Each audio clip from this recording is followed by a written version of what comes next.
ఈ శుక్రవారం అనగానే చాలా మందికి యేసయ్య శిలువ మరణము గుర్తొస్తుంది అన్నమాట. ఏం గుర్తొస్తుందమ్మా? యేసయ్య శిలువ మరణము గుర్తొస్తుంది. ఎందుకంటే శుక్రవారం రోజుని మన కొరకు కొరడా దెబ్బలు తిన్నారు. ఏ దెబ్బలు? కొరడా దెబ్బలు తిన్నారు శుక్రవారం రోజుని. ఎవరి కొరకు అంటే మన కొరకు. ఈ శుక్రవారం రోజుని ఆయన శిరస్సులో ఏం చేశారట? ముళ్ళ కిరీటాన్ని గుచ్చారు. పిల్లరా, ఈ శుక్రవారం దినమందే ఆయన ముఖము నిండా ఉమ్ములు పూశారు. అది కూడా మన కోసం. పిల్లరా, ఆయన కొరడా దెబ్బలు తినడము మన కోసమే, శిరస్సులో ముళ్ళ కిరీటము గుచ్చబడటం మన కోసమే, ఆయన ముఖము నిండా ఉమ్ములు పూయబడటము మన కోసమే. తర్వాత ఆయన భారమైన సిలువ మ్రానును మోసాడు. ప్రియరా, అది మన పాప భారం. ఏ భారము? పాప భారాన్ని మోసాడు. అది సిలువ మ్రానుగా మనకి కనబడుతుంది. అదే మ్రానుకి, మోసినటువంటి మ్రానుకి పిల్లల 3 మేకులతో అంటగొట్టబడి, పిల్లల కనుక అందుకే పౌలు గారు దానికి మర్మంగా ఏమంటారంటే, మన పాపము, ఆ పాపానికి నుండి మనల్ని విడిపించడానికి పాపానికి ఆయన శిక్ష పొందారు. ఆ పాపానికి ఆయన ఏం పొందారు? శిక్ష పొందారు. ఆ పాపము అనే ఆ మ్రానుకి 3 మేకులతో అంటగొట్టబడి వేలాడి ఆయనలో ఉన్న రక్తమంతా సిందించి, ఆ సిలువలో చివరికి మన కొరకు ఏం పెట్టారు? ప్రాణము పెట్టారు. యేసయ్య మరణము ఎంత విలువో మనము చెప్పలేము. పిల్లలు, ఆయన సిందించిన రక్తము ఎంత విలువో అది మనము చెప్పలేము. కనుక అంత గొప్ప రక్షణ కార్యాన్ని శుక్రవారం రోజుని ఆయన చేయించిన వారయ్యండి. కనుక ఇది గొప్ప అమూల్యమైనటువంటి దినము. అందుకే చాలా మంది నా ఆలోచనలో, ఒకవేళ నేను అనుకునేది 100కి 90% అంటే 100లో 90% ఈ శుక్రవారం రోజున అందరూ ఉపవాసం చేస్తారు. శుక్రవారం దినమందు ఉపవాసం ఉండి వారి శరీరాన్ని నలగొట్టుకుని మోకరించి ప్రార్థన చేసి సన్నిధి చేసి, యేసయ్య మన కొరకు ఎంత గొప్ప కార్యం చేశారు. ఆయన కొరకు కాదు మనం చేసేది కూడా. ఈ ఉపవాసం ఉండేది యేసయ్య కొరకు కాదు, చేసేది యేసయ్య కొరకు కాదు, మనం నలగొట్టుకునేది యేసయ్య కొరకు కాదు. ఆయన చేయవలసింది ఆయన చేశాడు, మనము చేయవలసింది మనము చేయాలి. పాపం పోవాలి, శాపం పోవాలి, వ్యాధులు పోవాలి, శిక్ష పోవాలి, మరణం పోవాలి, నరకం పోవాలి, జీవము కలగాలి. మనకి మన కుటుంబాలకి కూడా జీవము కలగాలి అంటే ప్రియులుగా యేసయ్య చేయవలసింది యేసయ్య చేశారు. మనం చేయవలసింది మనం చేసినట్లయితే ప్రియులుగా ఇక్కడ మనకి ఆ భాగ్యము కలుగుతుంది. యేసయ్య అలాగే ప్రవక్త అయిన యెషయా ఆయన పొందిన దెబ్బల ద్వారా మనకి స్వస్థత అన్నారు. ఎవరు పొందిన దెబ్బలు? యేసు పొందిన దెబ్బల ద్వారా మనకి స్వస్థత అన్నారు. అలాగే పేతురు గారు కూడా రాస్తూ ఆయన పొందిన గాయముల ద్వారా మనకి స్వస్థత. యేసు శిష్యుడైనటువంటి పేతురు గారు అంటే యెషయా గారు దర్శనములో నుంచి యేసు దెబ్బలు చూశారు. ఆయన ఇంకా యేసయ్యప్పుడు ఈ దెబ్బలు కొట్టబడలేదు, కానీ దెబ్బలు దర్శనములో చూశారు. దర్శనములో యేసును చూశారు, యేసును కొట్టిన దెబ్బలను చూశారు. ఆ దెబ్బలు మనకి స్వస్థత అన్నారు.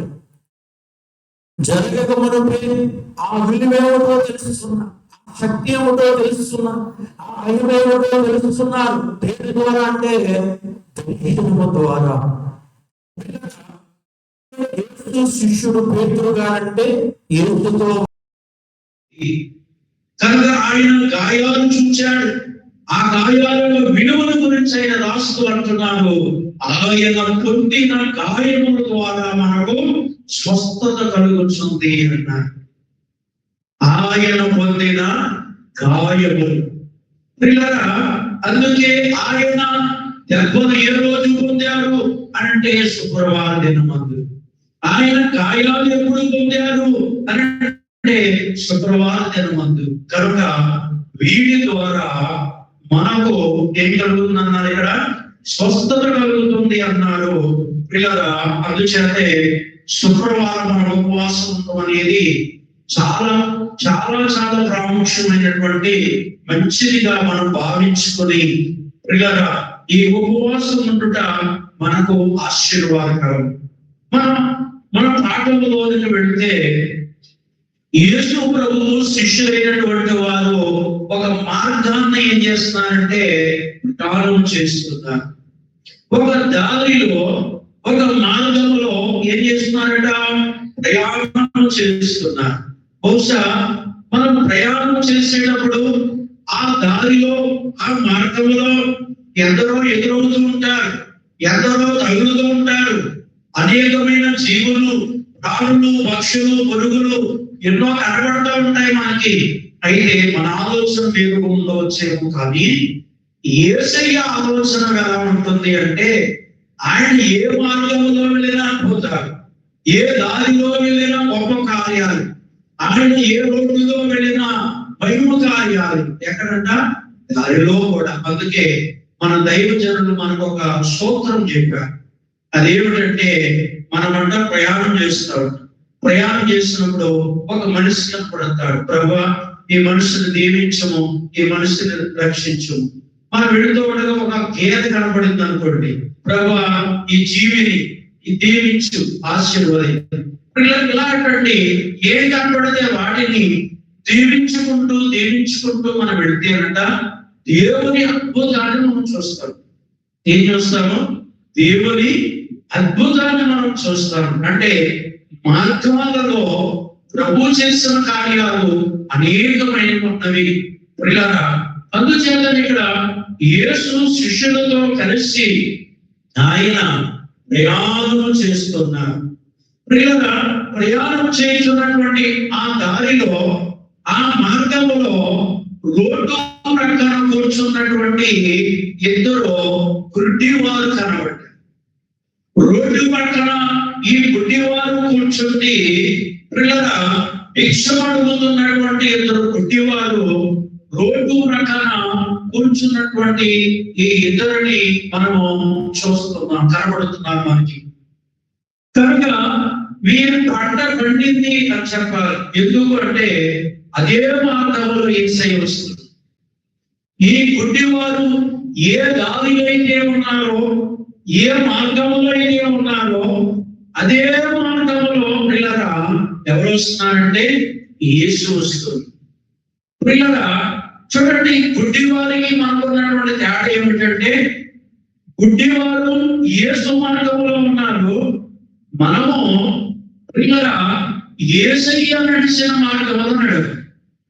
ఎవరైంది కదండి, గుడ్డివారు ఎక్కడున్నారు? యేసు వెళ్తున్నటువంటి దారిలో ఉన్నారు. కనుక అలా మనము కూడా ఉండాలంటే ఏం చేయాలి? యేసు మార్గంలో మనము నడవాలి కదండి. ఏ మార్గంలో నడవాలి? యేసు మార్గంలో మనము నడవాలి. యేసు మార్గంలో, యేసు నడిచిన దారిలో నడాలంటే ఆయన ఏ దారిలో నడిచాడు, ఏ రోడ్డు మీద నడిచాడు పిల్లరా? ఇదా కాదు. ఆయన చెప్పిన నిబంధనలు ఏమున్నాయి, ఆజ్ఞలు ఏమున్నాయి, శాసనాలు ఏమున్నాయి, కట్టడాలు ఏమున్నాయి, అర్థమైంది కదండి. అందుకే చివరగా యేసు వెళుతూ ఆ మాట చెప్తారు. మరి కనుక పరలోకానికి వెళుటకు మార్గం నేనే, కనుక నేను తప్ప వేరొక దారి మీకు లేదు అంటూ అంటారు. నేనే మార్గము. ఎవరి మార్గము? కనుక యేసు మార్గంలో మనం నడిస్తే, యేసు మార్గంలో ప్రయాణం చేస్తే ప్రభు చెప్పినటువంటి జీవానికి మనము వెళ్తాము అనేది ప్రభు చెప్పినటువంటి అంశం అది. కనుక ఈ గుడ్డివారి ఇద్దరు కూడా చూడండి, గుడ్డితనము కళ్ళు లేవు అన్నప్పటికీ అందరూ కూడా ఏమంటారు, అయ్యో పాపం అంటారు. ఎందుకు చేయాలంటే పిల్లలు కాలు లేకపోయినా అతను పని చేసుకోవచ్చు, నడవచ్చు, ఎక్కడికైనా వెళ్ళవచ్చు, ఎవరెక్కర్లేదు వారికి. ఒక చెయ్య లేకపోయినా పర్వాలేదు, ఇలాగా ఏ అభియోగం లేకపోయినా ఆ మనుషుడు ఏదో చేస్తూ ఉంటాడు. మరొక సహాయం లేకుండానే ఆయన ఇరువలసిన దారిలో వెళ్ళవచ్చు. కానీ కళ్ళు లేకపోతే, పిల్లల కళ్ళు లేకపోతే దేవుడు చూడండి, లోకమంతా చేయదు, లోకం చేయదు కాదు, లోకమంతా ఏమిటట చేయటే. పిల్లల అతని దేహం అంతా శరీరం కూడా ఎలా ఉందో మాట్లాడటం మనకి తెలియదు కదా. మనం శరీరం చూసుకుంటాం కదా, ముఖం చూసుకుంటాం కదా, తల చూసుకుంటాం కదా. పిల్లల ఐదు ఏం లేవు మరి కళ్ళు లేకపోతే. పిల్లల అందుకే ఇది ఒక చీకటి బ్రతుకు, ఒక చీకటి బ్రతుకు. పిల్లల ఈ బ్రతుకులలో రెండు రకాలు ఉంటాయి. కొందరు కళ్ళు ఉండి గుడ్డివారు, కొందరు కళ్ళు లేక గుడ్డివారు. ఎవరు మంచోళ్ళు వీళ్ళు? మాట్లాడలేదు ఎవరు. కళ్ళు ఉండి గుడ్డివారు మంచివాళ్ళ, లేక గుడ్డివారు మంచివారా? కళ్ళు లేక గుడ్డివారే మంచివారు. కళ్ళు ఉండి గుడ్డివారైన వారు మంచివారు కాదని పౌలు గారు 2 పత్రికలో 4:4 రాశాడట. కళ్ళు ఉండి వాళ్ళు ఎవరంట? గుడ్డివారు. వాళ్ళు దేవుని మహిమ తెలుసుకోలేకపోతున్నారట, దేవుని శక్తిని తెలుసుకోలేకపోతున్నారట, దేవుని జీవాన్ని తెలుసుకోలేకపోతున్నారట, దేవుని యొక్క మాటలు, వాక్యం అంటే దేవుని సువార్త, దేవుని మాటలు వారు ఏం చేయలేకపోతున్నారట, తెలుసుకోబోతున్నారట. వీళ్ళకంటే భయంకరమైంది ఆ కళ్ళు ఉండి గుడ్డివారు. పాపం వీళ్ళు కళ్ళు ఎవరు? గుడ్డివారు. చూడండి, ఈ గుడ్డివారు దారి పక్కన ఉన్నారు. వెళ్తున్నప్పుడు ఈ గుడ్డివారు ఏం చేస్తున్నారంటే, దావీదు కుమారుడా ఆయన వెంట వచ్చి, చూడండి పిల్లల ఆ దారి పక్కన ఉన్నారు. వాళ్ళు యేసు శిష్యులో ఇంకా జనం ఉన్నారు, వెళ్తున్నారు దారిలో. పక్కన ఉన్న వారికి చూడలేదు కానీ వెళ్తున్నారు, చూడలేదు కానీ ఏం చేస్తున్నారంట, వింటున్నారు. బహుశా ఇదే మార్గంలో ప్రభువుని ఒకవేళ ప్రజలు దావీదు కుమారునికి జయమని వెళ్ళి ఉంటారు కదండి. దావీదు కుమారునికి జయము అని జయాలు కొడుతూ వెళ్ళి ఉంటారు. ఇప్పుడు ఎవరు విన్నారు? గుడ్డివారు విన్నారు. యేసుని గురించి అది వరకు వారు తెలుసుకున్నారు. అది వరకు కొన్ని కార్యాల గురించి, ఆయన చేస్తున్న సంగతుల గురించి వారు విన్నారు, వారు తెలుసుకున్నారు. పిల్లలు వారు విన్నారు కనుక, వారు తెలుసుకున్నారు కనుక, వీరు పిల్లల దావీదు కుమారునికి జయముని ఆ శబ్దం ఎప్పుడైతే వారు వినపడిందో, వారి ఆలోచన ఏమిటంటే, యేసు ఇదే మార్గంలో వెళుతున్నారు, యేసు ఇదే దారిలో వెళుతున్నారు అని వారి హృదయం తట్టింది. అందుకే ఆ వెళుతున్న వారితో పాటు వారు ఏం చేస్తున్నారు ఇక్కడ అంటే, యేసును వెంబడిస్తున్నారు. యేసు వెళ్తుంటే కూడా వెళ్ళిపోతున్నారు వీళ్ళప్పుడు. తెలుస్తుంది ఎలా కనబడుతుందంటే, యేసు తెలుస్తుంది. ఎంతని వారు లేచి యేసుతో వాడు ఏం చేస్తున్నారంట, వెంబడిస్తున్నారు. ఆయన మార్గంలో లేక ఆయన వెంట వచ్చుతున్నారని ఉంది. ఎవరి వెంట? యేసు వెంట వస్తున్నారు. మనం కూడా యేసు దగ్గరికి రావాలి, యేసు ఎదురుగా రావాలి, ఆయనను వెంబడించాలి. అంటారు, నా ఎదురుగా మీరు రండి, మీ వద్దకు నేను వస్తాను, అప్పుడు మీరు బాగుగా పిలుస్తారు. నాకు వేరుగా ఉంది, మీరేమి చేయలేదు. వేరుగా ఉండటం అంటే అనేక రకాలు ఉంటాయి, ఒక 2 రకాలు ఉంటాయి అనుకోండి. ఒకటి దేవుని సన్నిధికి రాకపోవటం, దేవుని మందిరానికి రాకపోవటం, దేవుని ఆలయానికి రాకపోవటం ఒకటి వేరుగా ఉంటాం. రెండవది ఆయన అంగీకరించకపోవడం, పిల్లల యేసును నమ్మకపోవడం, పిల్లల యేసు సన్నిధికి అసలు పూర్తిగా యేసుకు దూరంగా ఉంటాం. రెండు రకాలు ఉండవచ్చు. అందులో ఒకటి ఆయనకి దూరముగా ఉన్నంత సేపు మనం ఏం చేయలేము, చెయ్యాలనుకుని అవ్వదు. ఎందుకు అంటే ఏది లేకుండా ఏది జరగదు. ఎవరు లేకుండా మన జీవితంలో యేసు కావాలి. ఏది జరగాలన్నా రోగాలు జబ్బులు ఉంటాయి. పోవాలంటే కలగాలంటే వేరు ఉపకారములు అద్భుతాలు ఇవి జరగాలంటే మనం ఎవరిని వెంబడించాలి అంటే యేసును వెంబడించాలి. అందుకే ఇక్కడ మనం చూస్తే ఈ ఇద్దరు ఉండేవాళ్ళు కూడా ఎవరిని వెంబడిస్తున్నారు ఇక్కడ అంటే యేసును వెంబడించుతున్నారు. వెంబడించుతున్న వీరు ఏం చేస్తున్నారు అంటే పిల్లల మత్తయి 7:7 ఏముంటుందంటే అడుగుని మీకు ఇవ్వబడును. ఇంకా వాగ్దానాలు ఉన్నాయి కానీ ఒక మాట, అడుగుని మీకు ఇవ్వబడును. మీరు అడుగుతున్నారా లేదా? అడుగుతున్నా. ఏమని? దావీదు కుమారుడా మమ్మను కనుకరించమని కేకలు వేస్తున్నాడు. దావీదు కుమారుడా ఏం చేయమని? మమ్మను కనుకరించమని కేకలు వేస్తూ కోరుతున్నాడు. అందుకే మనం ఏం చేయాలంటే అడగాలి. చేసుకోండి అంటే కొందరు నిద్రపోతూ ఉంటారు. చేసుకోండి అంటే కళ్ళు వేసి అడ్డు చూస్తూ ఉంటారు. చేసుకోండి అంటే కొందరికి ఎక్కదు. కానీ కార్యాలు జరిగిపోవాలి, అద్భుతాలు జరిగిపోవాలి, వేరు జరిగిపోవాలి. బైబిల్ ఏం చెప్తుంది, వాక్యం ఏం చెప్తుంది, యేసయ్య ఏం చెప్తున్నానంటే అడుగుని మీకు మీరు మోకాళ్ళ మీద ఉండి కలిగి ఆసక్తి కలిగి కలిగి నమ్మకము కలిగి విశ్వాసం కలిగి నా కార్యము ప్రభు చేస్తానని ఆయన మనము అడిగి ఓదారి మనం చేసుకుని విజ్ఞాపన చేసుకుని ప్రభు అడిగినప్పుడు ఆయన మన పట్ల కార్యాన్ని జరిగించేవారని ప్రియంగా మనం చూస్తాం.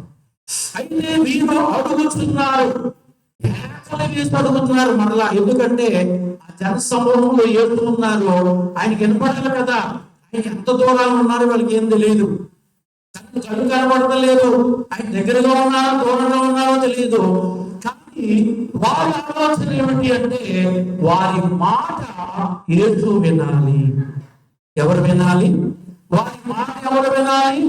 యేసు వింటే వీరికి కార్యం జరుగుతుందని వాళ్ళకి తెలుసు. మనకి కూడా తెలియాలి. గుడ్డి వారికి తెలిసిన సంగతి మనకు కూడా తెలియాలి. ఏంటది?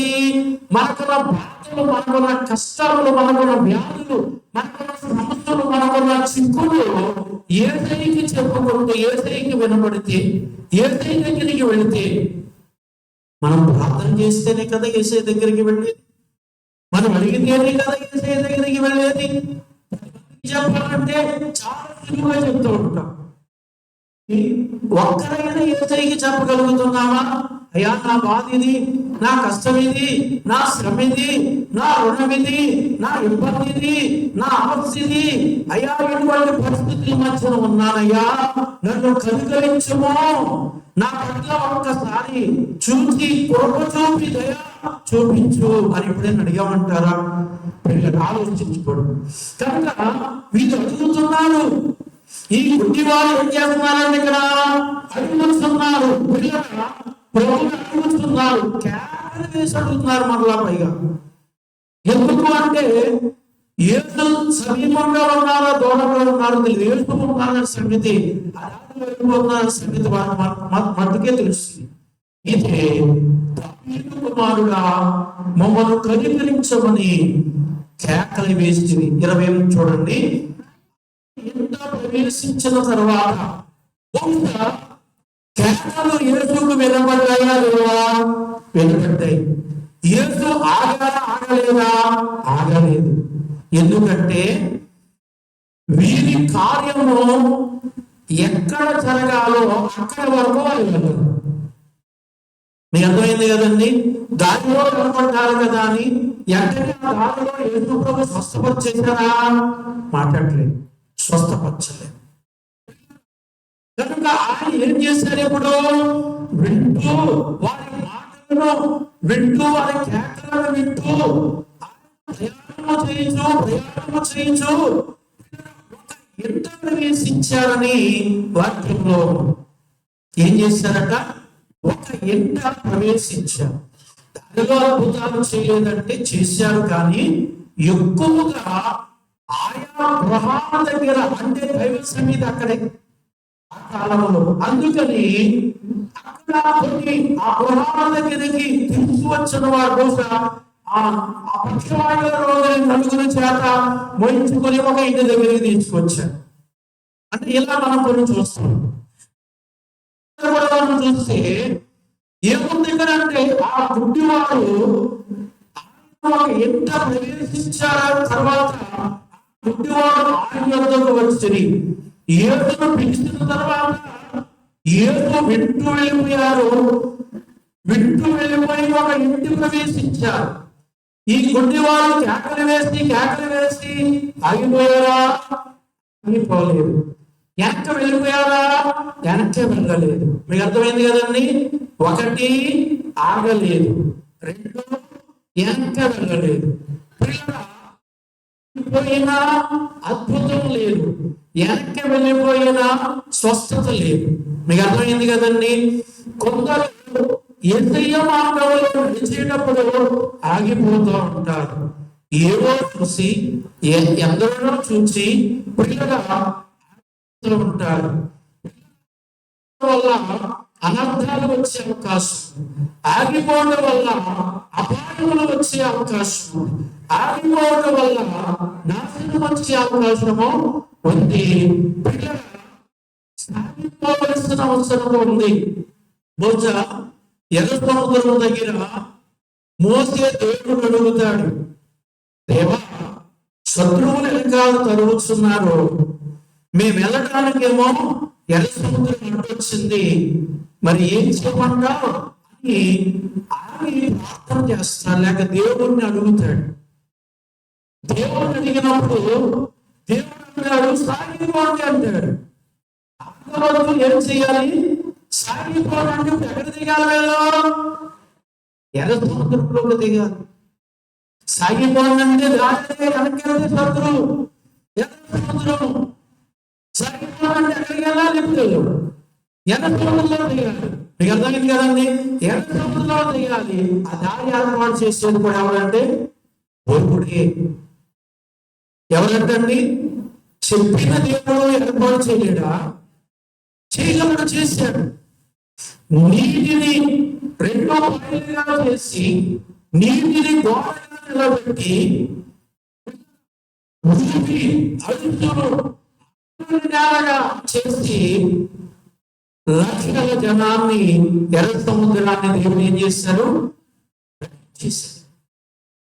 దాటించలేదా?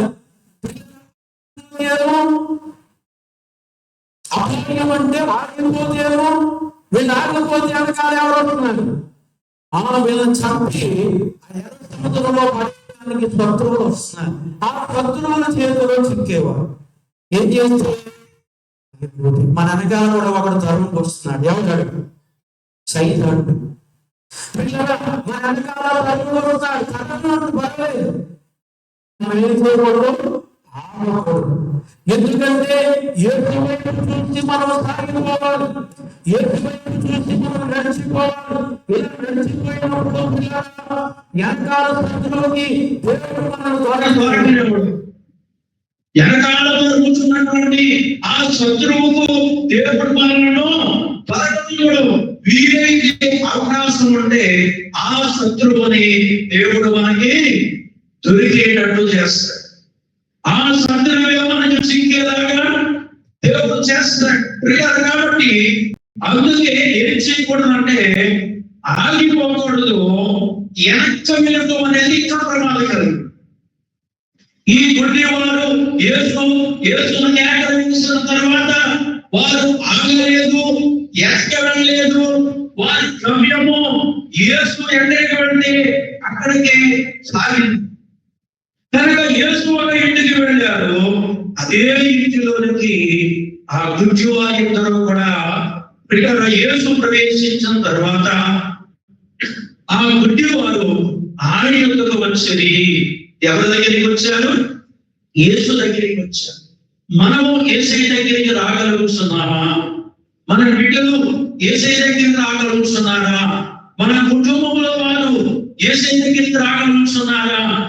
మన స్నేహితులు, బంధువులు, రక్త సంబంధులు, ఇరుగు పొరుగు వారు, మనకి తెలిసిన వారు, ఇలా ఎందరో ఉంటారు కదా, వారు యేసు దగ్గరికి రాగలుగుతున్నారా?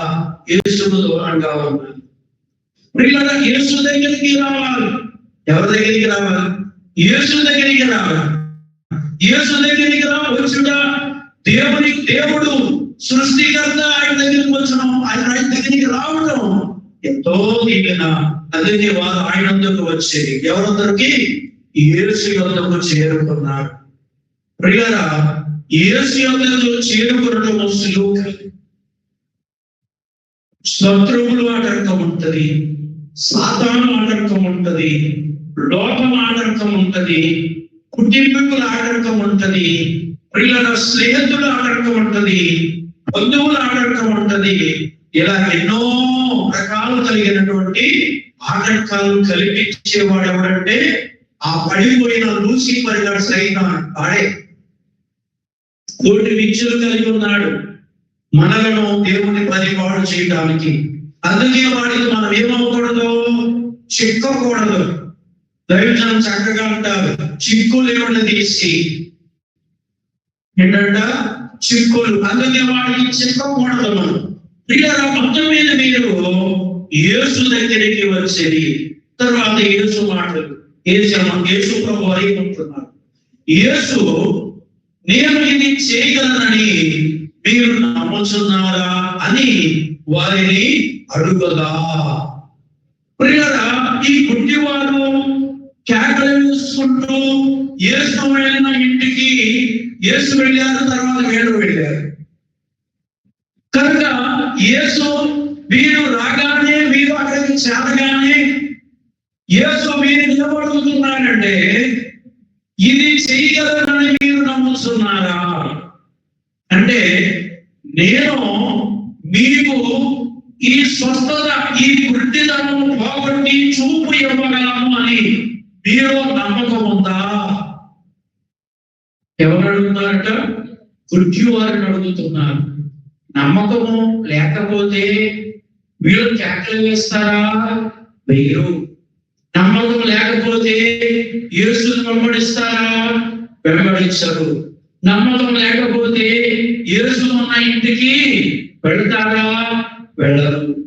కాబట్టి విశ్వాసముతో వెళ్ళారు, నమ్మకముతో వెళ్ళారు. దేనితోనట? విశ్వాసముతో వెళ్ళారు, తర్వాత నమ్మకముతో వెళ్ళారు. అయ్యారు రాస్తూ ఏమన్నారంటే, ఈ ఇద్దరు గుడ్డివారు కూడా పిల్లల నమ్మకముతో దేవుని ప్రార్థించేది అని రాస్తారు. మీరు నమ్మకముతో యేసుని ఏం చేశారంట? ప్రార్థించి నమ్మకంతో మీరు ప్రార్థన చేశారు అని దైవజనుడు మీరు గురించి రాశారు. ప్రియుల ప్రభు వీరికి చెప్పింది ఏమిటి? ప్రభు వీరికి ఏం చెప్తున్నారు అంటే, ముందు వారిని అడిగారు. అదొక ప్రశ్న. ప్రభు వారికి ఒక ప్రశ్న. ఈ ప్రశ్నలో సందేహం కూడా రావచ్చు. ఏమిటి అంటే, ఈయన బాగు చేస్తాడని వచ్చాం కదా, చూపిస్తాడని వచ్చాం కదా, మన కళ్ళు పిల్లగా తిరిగి తెలిసి చూపిస్తాడని వచ్చాం కదా, ఇలా అంటాడేంటి? మీ నమ్మకంతో మీరు నమ్ముతున్నారా? ఇది నేను చేయగలనని, ఈ అద్భుతం నేను చేయగలనని మీరు నమ్ముతున్నారా అని వారికి ఏమి రావాలంటే సందేహం రాలేదు. వాళ్ళకి ఏమి రాలేదు? సందేహం వస్తే విశ్వాసం పోతుంది, సందేహం వస్తే భక్తి పోతుంది, సందేహం వస్తే పరిశుద్ధత పోతుంది. మీకు అర్థమైంది కదండి? ఎప్పుడు సందేహానికి మనం ఏమవ్వకూడదు, చోటు ఇవ్వకూడదు. అవ్వ ఇలాగ డబ్బులు పడే పండు తినేసింది. వచ్చిన సైతాన్ గాడు అమ్మమ్మతో అంటాడు, ఇది నిజమా అంటాడు. నిజమా అన్నప్పుడు ఏమో ఆలోచనలో పడింది. మీకు అర్థమైంది కదండి? ఎప్పుడైతే ఇది నిజమా, ఏది నిజమో, దేవుడు ఈ చెట్టు ఫలము తినొద్దని మీతో చెప్పాడు, ఇది నిజమా అన్నప్పుడు డౌట్ వచ్చింది. ఇది నిజమా కాదా అని ఒక డౌట్ లో పడి తింటే ఏమైంది, ఆయన చెప్పడం లేదో తర్వాత విషయం, తింటే ఏమైందని సందేహంలో పడి తినేశాడు. మీరు అర్థమైంది కదండి? ఆజ్ఞ అతిక్రమమే ఏమైందంట, పాపమైంది. అయితే వీరికి సందేహం కలిగిందా అంటే ఇక్కడ కలగలేదు. బహుశా వీరిలో కూడా సందేహం కలిగినట్లయితే స్వస్థత రాకపోనేమో. 29 చూడండి. వారు నమ్ముతున్నాము ప్రభువా అని ఆయనతో చెప్పి ఏమన్నారు ఇక్కడ? నమ్ముతున్నాము ప్రభువా. ఇక్కడ యేసు అడిగిన దానికి వారు ఇచ్చిన జవాబు ఏమిటి? మీరు నమ్ముతున్నారా అని అడిగినప్పుడు వారు నమ్ముతున్నాము ప్రభువా అని ఎవరితో చెప్పారా? యేసుతో చెప్పింది. కనుక అప్పుడైనా వారు కన్నులను ముట్టి ఏం చేశారట? ఆయన చేతులతో, ఆయన హస్తముతో ఆ కన్నులను ఏం చేశారట? ముట్టారు. కనుక ఆ కన్నులతో, ఆ చేతులతో ఆ కన్నులను ముట్టి ఆ తర్వాత మాట్లాడారు. ముట్టగానే ఆయన శక్తి గలవాడు, ప్రభావం గలవాడు, మహిమ గలవాడు కదండి. ఆయన శక్తి, ఆయన ప్రభావము, ఆయన మహిమ ఎవరిలోకి వచ్చేసింది? ఇప్పుడు ఈ గుడివారిలోకి వచ్చేసింది కదా. దైవ శక్తి గుడివారిలోకి వచ్చేసింది, దైవ ప్రభావము గుడివారిలోకి వచ్చింది. అది కనబడేది కాదు, అది కనిపించేదా? కనిపించేది కాదు. ప్రభు ముట్టగానే వచ్చేసింది, ప్రభు ముట్టగానే వారిలోనికి ప్రవేశించేసింది. ముట్టిన తర్వాత అంటున్నారు, మీ నమ్మిక చొప్పున మీకు కలుగునుగాక అని చెప్పినంతలో ఏం చెప్పారు? ఇప్పుడు మీ నమ్మిక చొప్పున మీకు జరుగునుగాక ఏమన్నారు ఇక్కడ? ప్రియులారా, కాబట్టి మీ నమ్మిక చొప్పున మీకు జరుగునుగాక. ప్రియులారా, దైవజనులు అంటారు, వీరు విశ్వాస లక్షణం ఏమిటి అంటే వారిలో ఏముంది? వీరి యొక్క విశ్వాస లక్షణం ఏమిటి అని రాశారు ఈ మాటలో. వీరి యొక్క విశ్వాస లక్షణం ఏమిటంటే, పిల్లల కొందరు తమ విషయంలో గొప్పగా చెప్పుకుంటారు. వీరిలోని విశ్వాసం ఏమనగా తమలో విశ్వాసం ఉన్నదని ప్రభువుతోనే చెప్పుకున్నారు. విశ్వాసము ప్రభువు ఎంత విశ్వాసం ఉన్నదని ఇతరులకు సాక్ష్యం ఇచ్చి ఇవ్వవలను. పిల్లరా చూడండి, ప్రభు సాక్ష్యం ఇవ్వాలి. అయితే ఇక్కడ ఏమన్నారు దైవజనులంటే, మాకు ఎంత విశ్వాసం ఉందని మనమంట ఇతరులకు చెప్పుకుంటాము. ఈ గుడ్డివారికి ఎంత విశ్వాసం ఉన్నదో ఆ విశ్వాసము గురించి అంటే వారు ఎవరికి చెప్పుకున్నారు? యేసుకు చెప్పు. ఎవరికి చెప్పుకున్నారు? యేసుకు చెప్పుకున్నారు. ప్రియులారా, ఇతరేం చెప్పుకోవడం వల్ల ఏంటి అంటే గొప్పతనం, పొగిడింపుల కొరకు. పిల్లరా, గొప్పతనం కొరకు, పొగిడింపుల కొరకు మేము ఎంత పెద్ద ఉన్నట్టుగా చెప్పుకుంటాం కోసము ఇతరులకు మనం చెప్పుకుంటామట. కానీ ఈ గుడ్డి వాళ్ళు ఏం చేశారు? ఇతరులు కాదట. ఎవరికి చెప్పారు అంటే ప్రభువుకి చెప్పారు. నిజంగా బహుశా నాలో ఎంత విశ్వాసం ఉందని ఎవరికైనా చెప్తే అది ఉందో లేదో వాళ్ళకి తెలియదు, కానీ చెప్పిన మాట వింటారు. అది యేసుకు చెప్పామనుకోండి, ఉందో లేదో ఆయనకి తెలుసా తెలీదా? హృదయ అంతరంగము ఎరిగిన వాడు కాబట్టి విశ్వాసం ఉందో లేదో ఆయనకి ఏమవుతుందంటే తెలుస్తుంది. అందుచేతనే ప్రియులారా, వారి విశ్వాసం అట వారు ప్రభువుకు చెప్పారు. ఇతరులకు కాదు. కాబట్టి అక్కడ ఇతరులు కూడా ఉన్నారు, వారికి కాదు. అందుకే ప్రభు వీరికి ఎంత విశ్వాసం ఉన్నదని ఇతరులకు సాక్ష్యం ఇవ్వవలెను. పిల్లల విశ్వాసం గురించి చెప్పుకోకపోతే పిల్లల మృత అంటే ప్రయోజనం లేదు. విశ్వాసం అనగా చెప్పుకునే హక్కు లేదు పిల్లల. కాబట్టి విశ్వాసం లేకపోతేనట ఏడు లేదో చెప్పుకునే హక్కు ఉంటుందా? ఉండదట. అందుచేత విశ్వాసం కాదు పిల్లల. కాబట్టి అందుచేత ఇక్కడ మనం చూస్తే ఇక్కడ యేసుక్రీస్తు ప్రభు వారిని ఏం చూశారు అంటే ఒక నమ్మకాన్ని చూశారు, ఒక విశ్వాసము, ఒక నమ్మకాన్ని చూశారు. అలాగే మనలో కూడా యేసు ఏం చూస్తారంటే విశ్వాసం చూస్తారు. అందుకే ప్రభు ఇక్కడ మీ విశ్వాసము చొప్పున ఏమన్నారు? ఇక్కడ మీ విశ్వాసము చొప్పున మీకు కలుగునుగా కానీ చెప్పుకున్నంతలో వారి కన్నులు తెరవబడింది.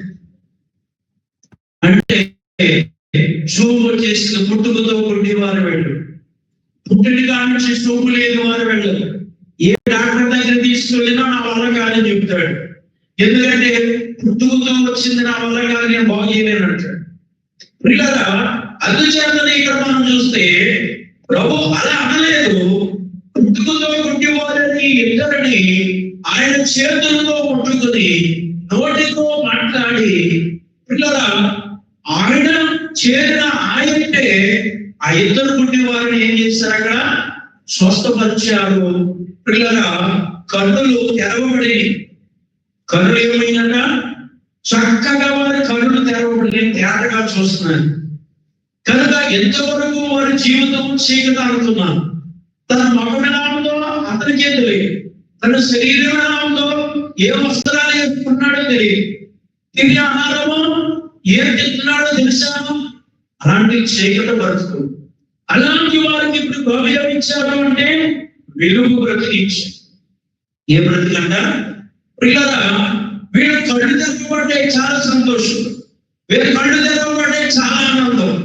పిల్లరా ఈ లోక వెలుగు వచ్చింది, వాళ్ళు ఈ లోక వెలుగు, ఈ లోకంలో వెలుగు వచ్చింది కానీ పరలోక వెలుగు వచ్చిందా? చూసారా? పుట్టుకతో గుడ్డి వారికి కళ్ళు ఇవ్వగానే ఈ లోక వెలుగు వచ్చింది కానీ పరలోక వెలుగు రాలేదు. ప్రియారా కాబట్టి పరలోక వెలుగు రావాలంటే మన ఫస్ట్ రెండు మాటలు చెప్పుకున్నాం. వీళ్ళు చూపు లేక గుడ్డివారు, కొందరు చూపు ఉండి గుడ్డివారు అనుకున్నాం. ఏముంది? ఆ చూపు ఉండి గుడ్డివారు కళ్ళు తెరవబడితే వారు పరలోక వెలుగును చూస్తారు. ఏ వెలుగమ్మా? పరలోక వెలుగు చూస్తాడు. కనుక ఆ కళ్ళు ఎప్పటికీ తెరవబడకపోతే ఇక్కడ అంధకారం అనుకున్నాం కదా, పాతాళంలో అంధకారము, అగ్ని నిత్య నరకములో అంధకారంలో పడుతుంది. ఎక్కడికి వెళ్తారు? అంధకారంలోకి వెళ్తారు. ఇక్కడ ఉండగా కనబడతాయి కానీ ఏం కనబడుతుంది అంటే మామూలుగా ఈ లోకం కనబడుతుంది కానీ ఇలాగా గుడ్డితనంలో ఉన్నారు. దేవుని మహిమను ఎరుగులేని గుడ్డితనం. ఆ గుడ్డితనం పోతే పాతాళం అనే చీకటి, నరకం అనే చీకటి నుండి వారు వెలుగులోనికి పిల్లల వెళ్ళే అవకాశం ఉంది. కళ్ళుండి గుడ్డి వారు కళ్ళు తెరవబడాలి. యేసయ్య ఇప్పుడు పిల్లల చూపు లేని గుడ్డి వారికి చూపించారు. ఇప్పుడు చూపుండి గుడ్డి వారు ఉన్నారు, వారి చూపు ఏమవ్వాలి? ఇప్పుడు తెరవబడాలి. దేవుని వాక్యం ద్వారా తెరవబడాలని పౌలు గారు చెప్తారు. దేవుని ద్వారా అంట, దేవుని వాక్యం ద్వారా తెరవబడాలని ప్రభు చెప్తారు, పౌలు గారు చెప్తారు. అందుకే దేవుని వాక్యం వినడం ద్వారా మన నేత్రాలు ఏం చేయబడతాయట? గుడ్డిగా నమ్మేసే ప్రతిదీ గుడ్డిగా నమ్మేసే మనము, గుడ్డిగా ఇదేసే మనము, గుడ్డిగా ఎవరి జీవితాలు వేసి మనమాట పిల్లలు ఈ కళ్ళు తెరవబడిన తర్వాత అప్పుడు దేవుని చూస్తాం, దేవుని మాటలు వింటాం. పిల్లలు మనం అనుకున్న రెండు శీఘ్రలు దాటి జీవములోకి మనము నిత్యమైన వెలుగులోనికి మనము వెళ్తామంటే. అందుకే మనకి కళ్ళు ఉన్నాయి కానీ గుడ్డితనం ఉంది, అది తొలగాలంట. ముందు మేము పిల్లరా వారి కన్నులు తెరవబడి యేసు ఇది ఎవరికి తెలియకుండా చూస్తున్నాడని ఖండితముగా వారికి ఆజ్ఞాపించారు. అయిన వారు వెళ్ళి ఆ దేశమంతా ఆయన కీర్తి ప్రచారం చేశారు. అంటే అనేకులైన వారికి దేశం గురించి ఏం చేశారంట? ప్రకటించారు, బోధించారు, తెలియపరిచారు, సాక్ష్యం చేశారు. ఏం చేశారు?